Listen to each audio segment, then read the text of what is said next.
12 000 soldats nord-coréens, potentiellement engagés aux côtés de la Russie en Ukraine. Une menace sécuritaire majeure pour la Corée du Sud et le monde entier. C'est une annonce qui a pris de court Séoul ce vendredi, marquant un tournant inquiétant dans l'équilibre géopolitique mondial. La Corée du Sud, par la voix de son président Yoon Suk-yeol, a qualifié de grave menace le déploiement présumé de soldats nord-coréens en Russie. Ce rapprochement militaire entre Pyongyang et Moscou, qui s'intensifie de jour en jour, ne se limite plus à des accords de fourniture d'armes. Il va bien au-delà, mettant en péril la stabilité régionale et internationale. Abonnez-vous et partagez cette vidéo pour suivre de près l'évolution de cette crise. Yoon Suk-yeol a convoqué une réunion d'urgence non planifiée avec les hauts responsables militaires, les services de renseignement et de sécurité nationale sud-coréens.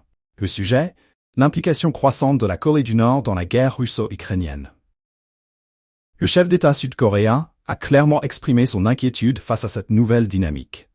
Ce rapprochement entre la Russie et la Corée du Nord constitue une menace sécuritaire majeure, non seulement pour la Corée du Sud, mais pour toute la communauté internationale, a-t-il martelé lors de cette réunion cruciale. À Séoul, les inquiétudes grandissent. Les autorités sud-coréennes considèrent comme très probable la présence de personnel nord-coréen sur le sol russe, directement engagé dans le conflit ukrainien. Une accusation que Moscou rejette catégoriquement.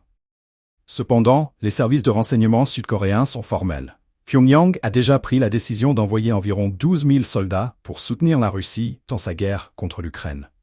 Une information relayée par l'agence de presse Yonhap.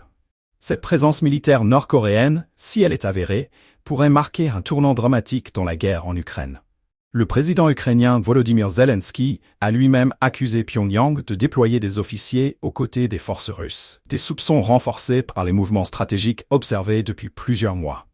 Kim Jong-un, le leader nord-coréen, et Vladimir Poutine, le président russe, ont resserré leurs liens militaires à un rythme alarmant.